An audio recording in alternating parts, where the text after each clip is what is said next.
स्वागत है आपका इंडिया न्यूज में। वक्त सुपर फास्ट 100 का है और आपके साथ मैं हूं राजीव शर्मा। आपके साथ मैं हूं चित्रा त्रिपाठी। अगले 22 मिनट में आपको दिखाएंगे देश और दुनिया की 100 बड़ी खबरें। इंदौर में एक लड़की से छेड़छाड़ के आरोपी के घर में तोड़फोड़ करने गए लोगों पर इंदौर पुलिस का गुस्सा फूटा। पुलिस ने तोड़फोड़ करने वाले लोगों की जमकर धुनाई की। पुलिस ने लोगों को उनके घर से निकालकर जबरदस्त धुनाई कर डाली। ये लड़के चिल्लाते रहे लेकिन इन पर पुलिस डंडे बरसाती रही और इन्हें थाने तक यूं ही पीट लेकर गई। घर में तोड़फोड़ कर रहे इन लोगों को पुलिस से समझाने आई थी, लेकिन पुलिस की बात सुनने के बजाय इन लोगों ने पुलिस पर पथराव शुरू कर दिया, जिसके बाद पुलिस ने सर्च ऑपरेशन करके इन्हें घर से निकालकर पीटा। पूरा मामला इंदौर की चांदनगर का है। यहाँ एक शख्स पर छेड़खानी का आरोप था, जिसे गिरफ्तार करने पुलिसकर्मी गए थे, लेकिन पुलिस की मौजूदगी में इन लोगों ने हंगामा किया। पुलिस के रोकने पर पुलिस पर भी पथराव किया गया, जिसके बाद पुलिस का गुस्सा फूट पड़ा। कई घंटे चले उत्पात के बाद पुलिस ने हालात को काबू में किया। उत्पात मचाने वाले 25 लोगों को विभिन्न धाराओं में गिरफ्तार कर लिया गया।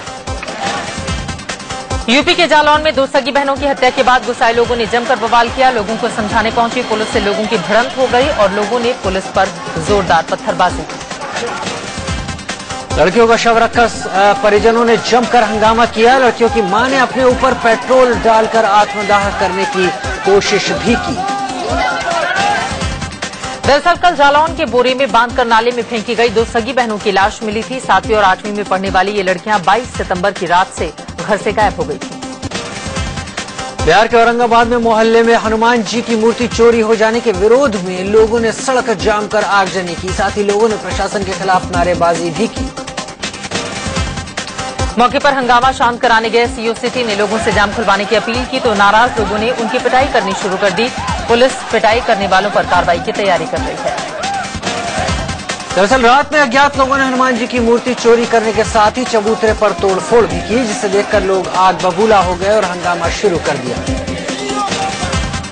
यूपी के मुरादाबाद से एक रिक्शे वाले की पिटाई की लाइव तस्वीरें सामने आई हैं। यहाँ एक महिला और उसके रिश्तेदार ने इस रिक्शे वाले को बीच सड़क पर लात घूंसों और जूतों से जमकर पीटा। बताया जा रहा है कि मुरादाबाद के स्टेशन रोड पर नशे में धोते इस रिक्शे वाले ने महिला के 500 रुपए का नोट चुरा लिया। ऐसा करते महिला ने उसे देख लिया। बीच सड़क पर रिक्शे वाले की पिटाई का ये खेल लगभग 20 मिनट तक चला। बाद में मौके पर पहुंची पुलिस ने महिला और उसके रिश्तेदार को शांत कराया। मध्य प्रदेश की भोपाल पुलिस का हैरान कर देने वाला चेहरा सामने आया है। कैदी को कोर्ट में पेशी के दौरान किस तरह लाया गया ये साफ दिख रहा है। पुलिस वाले इसे बिना कपड़ों के किसी बोरे की तरह उठाकर लाते दिख रहे हैं। अनीस खान नाम के इस आरोपी को गांधीनगर पुलिस ने चाकू रखने के आरोप में गिरफ्तार किया। पेशी के वक्त लाते समय इसे बोरे की तरह टांगा गया, तो कभी सीढ़ियों पर घस लाते दिख रहे हैं। अनीस खान नाम के इस आरोपी को गांधीनगर पुलिस ने चाकू रखने के आरोप में गिरफ्तार किया। पेशी के वक्त लाते समय इसे बोरे की तरह टांगा गया, तो कभी सीढ़ियों पर घसीटकर इसे कोर्ट के अंदर ले जाया गया। हालांकि पुलिस का यह कहना था कि अनीस नाम का यह आरोपी कोर्ट में पेशी से आनाकानी कर रहा था, इसीलिए उसे इस तरह लाना पड़ा। फिलहाल कोर्ट ने इसे 17 अक्टूबर तक न्यायिक हिरासत में भेज दिया। यूपी के गोंडा जिले में मूर्ति विसर्जन को लेकर हुए विवाद के बाद आज फिर एकता चौराहे के पास एक समुदाय के लोगों ने पथराव शुरू कर दिया। मौके पर पहुंचे जिलाधिकारी ने लोगों से शांति बनाए रखने की अपील की। आपको बता दें कि यूपी में गोंडा में दुर्गा प्रतिमा विसर्जन के दौरान जमकर बवाल और आगजनी हुई थी। हंगामा बढ़ता देख पुलिस ने लाठीचार्ज किया और आंसू गैस के गोले दागे। हंगामा कर रहे लोगों ने गोंडा के एकता चौराहे के पास बनी 2 दुकानों में आग लगा दी। बवाल बढ़ा तो पुलिस को मोर्चा संभालना पड़ा। पुलिस के मुताबिक भीड़ से पत्थरबाजी शुरू हुई, उसके बाद लाठीचार्ज करना पड़ा। पुलिस लाठीचार्ज में कई लोग घायल हुए, जिन्हें अस्पताल में भर्ती करवाया गया। हालात को देखते हुए इलाके में पुलिस फोर्स की तैनाती कर दी गई है। यूपी के कुशीनगर में विसर्जन के दौरान हुए बवाल के बाद आज फिर पुलिस ने गांव में जमकर लाठीचार्ज किया। गांव वालों की माने तो पुलिस ने महिलाएं, बच्चे और बुजुर्गों पर जमकर लाठियां बरसाई। इससे पहले मूर्ति विसर्जन के दौरान रास्ते को लेकर झगड़ा हुआ था और फिर इस झगड़े ने हिंसक रूप ले लिया। रास्ता नहीं मिलने पर भीड़ उग्र हो गई और कई घरों को आग के हवाले कर दिया गया। हंगामे को शांत कराने पहुंची पुलिस भी उपद्रवियों के आगे बेबस नजर आई। पहले पुलिस ने लाठीचार्ज किया, लेकिन थोड़ी ही देर में पुलिस उल्टे पांव भागती नजर आई। बाद में पुलिस ने कई लोगों को दौड़ा कर पीटा। इलाके में तनाव को देखते हुए पुलिस फोर्स की तैनाती कर दी गई। यूपी के मिर्जापुर में भी मूर्ति विसर्जन के दौरान खूब बवाल हुआ। पुलिस और स्थानीय लोगों के बीच जमकर झड़प हो गई। गुस्साए लोगों ने पुलिस वालों पर पथराव किया। पुलिस के जवान अपनी जान बचाने के लिए एक दुकान में घुसे हुए थे और गुस्साए लोग उन पर ईंट और पत्थरों से हमला कर रहे थे। स्थानीय लोगों की भीड़ इतनी ज्यादा थी कि पुलिस के जवान उनके आगे खुद को असहाय पा रहे थे। इस दौरान कई पुलिस वाले जख्मी हो गए। पुलिस ने लोगों को कोर्ट के आदेश पर नदी में मूर्ति विसर्जन करने से रोका था। बस इसी बात पर लोगों का गुस्सा भड़क गया और पथराव शुरू कर दिया। हालात बिगड़ते देख दूसरे थानों से और फोर्स मंगाई गई। इसके बाद पुलिस ने भी जमकर लाठियां बरसाई। हंगामा कर रहे लोगों को पुलिस ने दौड़ा कर पीटा। वहीं आजमगढ़ में भी मूर्ति विसर्जन को लेकर पुलिस और पब्लिक के बीच झड़प हुई। पुलिस की कार्रवाई से नाराज लोगों ने थाना प्रभारी की जीप को आग के हवाले कर दिया। मध्य प्रदेश के मंदसौर में आस्था के नाम पर अंगारों के ऊपर दौड़ लगती है। नालछा माता मंदिर में देवी को खुश करने के लिए अंधविश्वास का ये खेल खेला जाता है। मान्यता है कि ऐसा करने से भक्त की हर मनोकामना पूर्ण होती है। आस्था के नाम पर जान जोखिम में डालने की यह परंपरा कई सालों से चली आ रही है। मंदसौर में ही हर साल अनोखा रावण वध देखने को मिलता है। यहाँ आस्था के नाम पर अंगारों से खेला जाता है। ये तस्वीर धमनार पंचायत की है। लोग एक दूसरे पर आग के गोले फेंक रहे हैं। रावण वध के लिए राम की सेना के रूप में लोग आते हैं। आग से बचते हुए राम की सेना रावण के कंधे तक पहुंचती है तो रावण की हार मान ली जाती है। रोहतक में आईएनएलडी के उम्मीदवार ने सड़क पर जबरदस्त हंगामा किया। रोहतक शहर से आईएनएलडी के उम्मीदवार राजकुमार शर्मा ने बीच सड़क पर खुद ही अपने कपड़े फाड़ दिए। दरअसल गांधीनगर से 2 दिन पहले एक युवक घर से गायब हो गया था। युवक का पता नहीं चलने के बाद लोगों ने हंगामा किया। लोगों के समर्थन में आईएनएलडी के नेता भी उतर आए और हंगामा किया। महाराष्ट्र के सांगली में प्रधानमंत्री नरेंद्र मोदी ने बड़ा ऐलान किया और कहा कि बाल ठाकरे के प्रति सम्मान जाहिर करने के लिए वो शिवसेना के खिलाफ चुनाव प्रचार में एक शब्द भी नहीं बोलेंगे। मैं बाला साहब के प्रति अपनी श्रद्धा और आदर को व्यक्त करने के लिए शिवसेना के खिलाफ एक शब्द भी नहीं बोलूंगा। सांगली के तासगांव की रैली में पीएम मोदी ने कहा कि ये चुनाव बाल ठाकरे की गैर मौजूदगी में हो रहा है और शिवसेना के खिलाफ कुछ न बोलकर वो बाल ठाकरे को श्रद्धांजलि देना चाहते हैं। ये मेरी बाला साहब ठाकरे को श्रद्धांजलि है। ये मेरी बाला साहब ठाकरे को आदरांजलि है।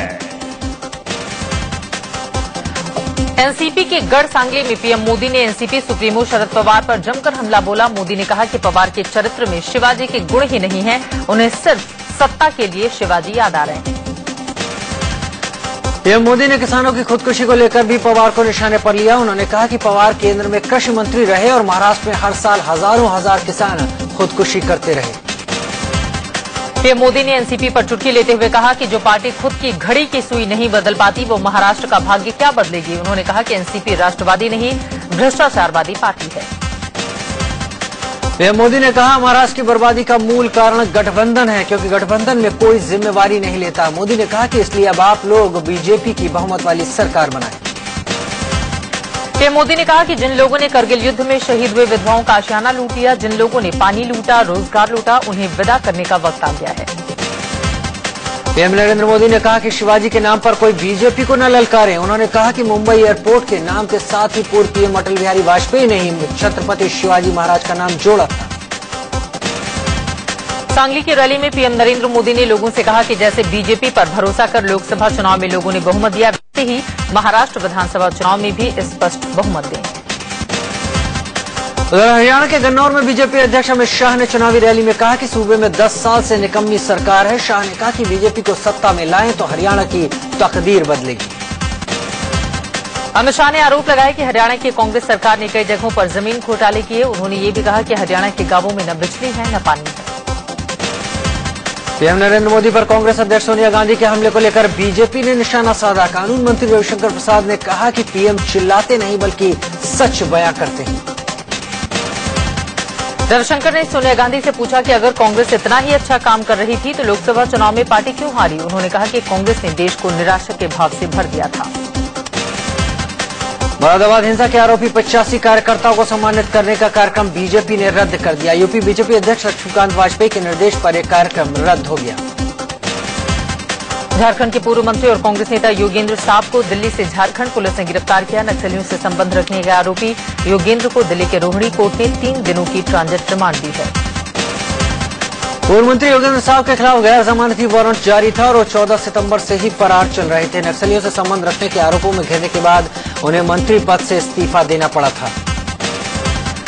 भारत की कड़ी चेतावनी के बावजूद पाकिस्तान की नापाक हरकत थमने का नाम नहीं ले रही है। पाक सेना ने पुंछ के मंडर सेक्टर में भारतीय चौकियों पर निशाना बनाकर फायरिंग की। पाकिस्तान ने सीजफायर उल्लंघन करते हुए मेंढर के सोना गली और बलनोई एरिया में भारतीय चौकियों को निशाना बनाया। भारतीय जवानों ने इस फायरिंग का मुंहतोड़ जवाब भी दिया। इससे पहले पुंछ के सब्जियां सेक्टर के रिहायशी इलाकों में भी पाकिस्तानी आर्मी ने जबरदस्त फायरिंग की। गांव में पाकिस्तान सेना ने मोर्टार तक डाली। पाकिस्तान की तरफ से सब्जिया सेक्टर के गांवों में हुई फायरिंग से कई मकानों को नुकसान पहुंचा और लोग दहशत में हैं। पाकिस्तान की नापाक हरकत अंतर्राष्ट्रीय सीमा पर भी दिखी। पाक रेंजर्स ने आरएसपुरा सेक्टर में लगे गांवों पर रॉकेट और मोर्टार से हमले किए। पाकिस्तान ने आरएसपुरा में करीब 20 मोर्टार दागे, जिसमें 3 लोग घायल हो गए। वहीं इस हमले में कई घरों को भी नुकसान पहुंचा। सीजफायर उल्लंघन को लेकर केंद्रीय गृह मंत्री राजनाथ सिंह ने पाकिस्तान को कड़ी चेतावनी दी है। उन्होंने कहा है कि अब सफेद झंडा नहीं लहराया जाएगा, बल्कि गोलियों से मुंहतोड़ जवाब मिलेगा। राजनाथ ने कहा, बार बार सफेद झंडे दिखाना पिछली सरकार की आदत थी, लेकिन अब मुंहतोड़ जवाब मिलेगा। उन्होंने कहा कि मीटिंग, सिटिंग और ईटिंग का दौर खत्म हो चुका है।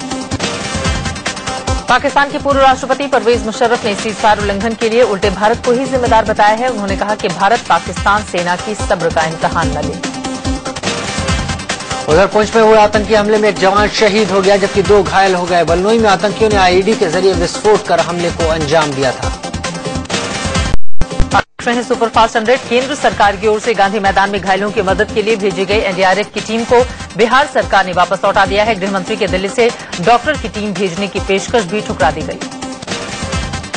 पटना में भगदड़ को लेकर सीएम जीतन राम मांझी ने बेतुका बयान दिया। मांझी ने कहा, ऐसे हादसे तो होते रहते हैं, ऐसे में इस्तीफा देने का कोई सवाल ही नहीं।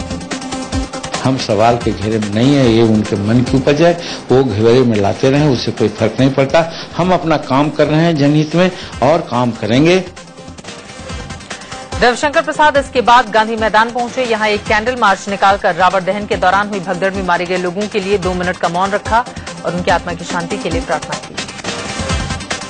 फेसबुक पर केजरीवाल की बेटी को लेकर अश्लील कमेंट के मामले में गाजियाबाद के सिहानी गेट थाने में एफआईआर दर्ज कराई गई।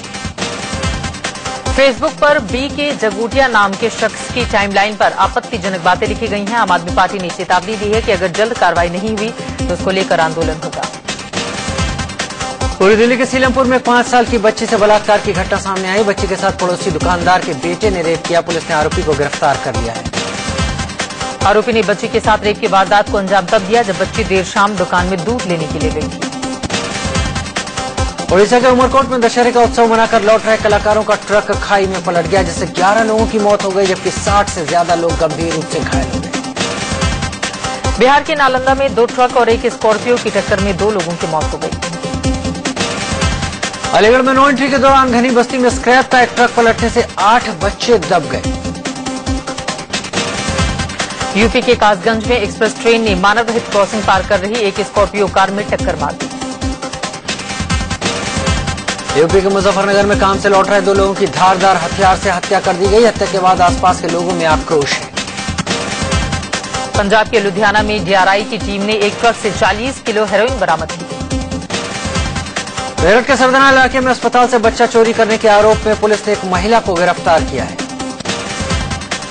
जोधपुर में सीबीएसई के स्टूडेंट पर असली बालिका वधू की कहानी किताबों में पढ़ेंगे। बाल विवाह के खिलाफ कानूनी जंग लड़कर जीतने वाली एक लड़की ने नजीर पेश की है। लड़की की शादी उसके परिजनों ने तब कर दी थी जब वो 1 साल की थी, लेकिन लड़की जब बड़ी हुई तो उसने शादी को मानने से इनकार कर दिया। लड़की के घर वालों ने उसे मारा पीटा और ससुराल जाने का दबाव बनाया, लेकिन लड़की घर से भाग गई और उसने एक एनजीओ से मिलकर कानूनी लड़ाई लड़ी। कोर्ट ने लड़की के हक में फैसला सुनाया है। लक्ष्मी की इसी कहानी को अब सीबीएसई के सिलेबस में शामिल किया गया है। कोयम्बटूर में चैरिटी फंड के लिए डोसा मेले का आयोजन किया गया। इस मेले में खास 30 तरह के डोसे और 15 तरह की चटनी बनाई गई।